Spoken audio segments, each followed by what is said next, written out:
¿Es inevitable una guerra nuclear? Vale decir, una tercera guerra mundial.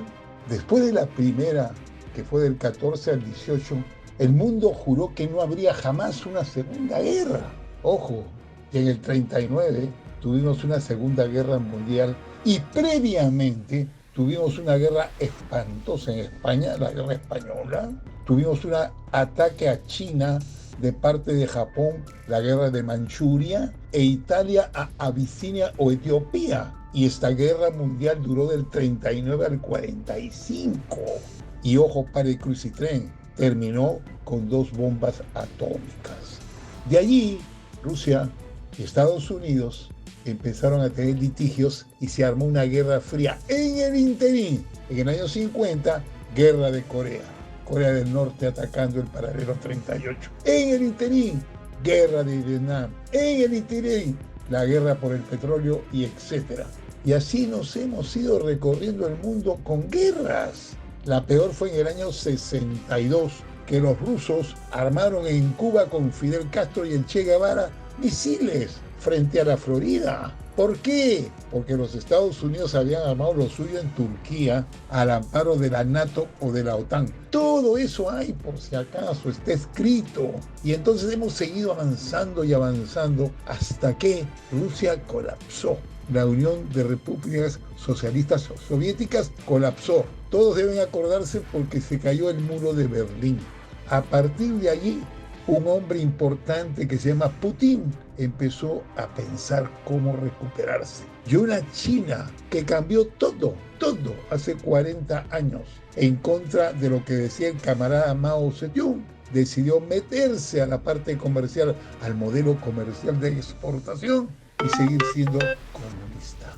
Y hoy día tenemos un enfrentamiento brutal entre China y Estados Unidos que por ahora se está traduciendo en un problema de tipo comercial y tecnológico. Pero, las cosas no están claras. El Organismo Internacional de la Energía Atómica, OIEA, de la ONU, de la Organización de Naciones Unidas, acaba de señalar que Irán acaba de enriquecer partículas de uranio al 83.7% de pureza, algo que ha desatado las alarmas en la comunidad internacional por lo cerca que estaría el país asiático para fabricar su primera bomba atómica.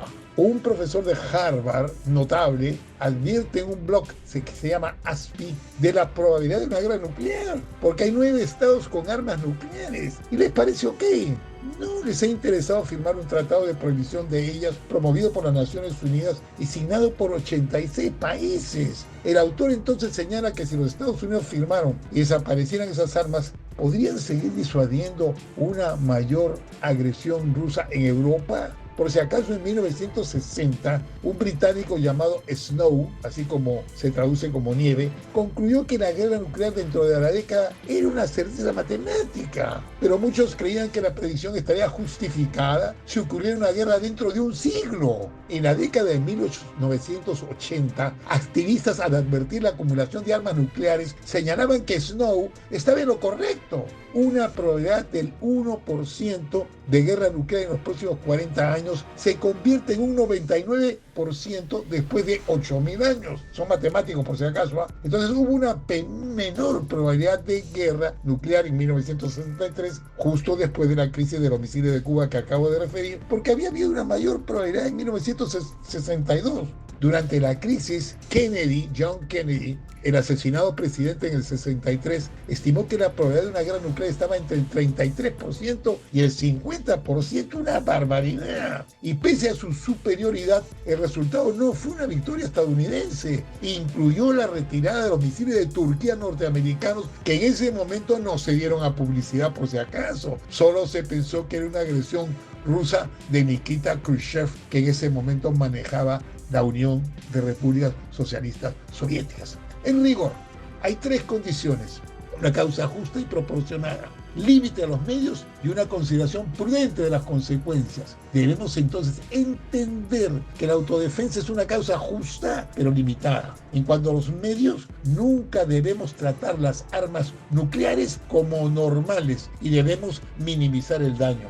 Un diseñador de la primera bomba de hidrógeno, que se llamaba Richard Gorwin, calculó que si la probabilidad de guerra nuclear este año es del 1%, y si cada año logramos reducirla a solo el 80% de lo que era el año anterior, entonces la probabilidad acumulada de guerra nuclear para todos los tiempos será del 5%. Repito, son matemáticas, pero de científicos. Sin embargo, Estados Unidos dijo responder al uso de armas nucleares contra Ucrania pese a las consecuencias catastróficas, según Jake Sullivan, su consejero de seguridad. Y hay que estar advertido que la visita del presidente ucraniano a Biden en Washington hace unas semanas encontró un rotundo no a desatar una tercera guerra mundial, lo cual por ahora es alentador. Les dejo el post para que chequen esto, porque estamos metidos nosotros en tonterías, pues, ¿no? Perruquitos y no sé qué diablos más. Y acá estamos viendo que el mundo entra en una posibilidad de guerra nuclear. Eso pasó en los 30. Hubo un primer ministro inglés que se llamaba Chamberlain que fue a Berlín y se dio cuenta que la cosa estaba ok. Hasta había un ruso ahí, al lado de Hitler y compañía. Regresó a Londres, lo aplaudieron, había evitado la guerra. Pero un gordito que había fracasado en la Primera Guerra, que se llamaba Winston Churchill, dijo que no, que Hitler era un embaucador, que era un asesino, que era un tipo que tenía una ideología peligrosísima. Y así fue. Empezó la Segunda Guerra Mundial con un ataque a Polonia. Y Dios mío, eso fue el cambio total del mundo. Sí hay posibilidades de una guerra nuclear. Ojo, somos 8.000 millones de personas. A un loco por ahí quiere de repente reducir la población de una manera bastante complicada. Tienen que enterarse de estos temas. Amigos millennials, ya no vayan con vistas de 3.000, 4.000, 5.000 ante tanta tontería. El mundo es mucho más grande que nuestras fronteras, por si acaso.